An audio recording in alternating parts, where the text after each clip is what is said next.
At this point, we know Palm Beach Gardens police pulled over Rodrigues for speeding. That traffic stop happened the same day he was arrested here at Palm Beach International.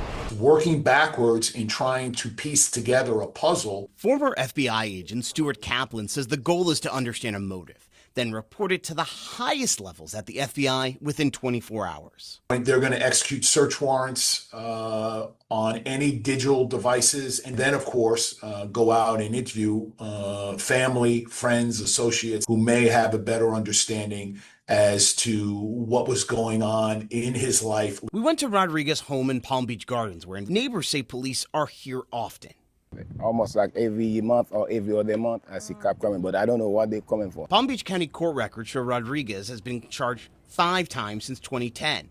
A grand theft auto charge last year was later dropped for insufficient evidence. In 2021, prosecutors say he punched an elderly man in the face and received probation. The most recent charge in April was battery by strangulation.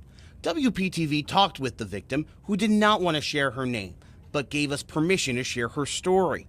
Investigators say Rodrigues kicked her in the forehead and put his foot on her neck until she lost consciousness.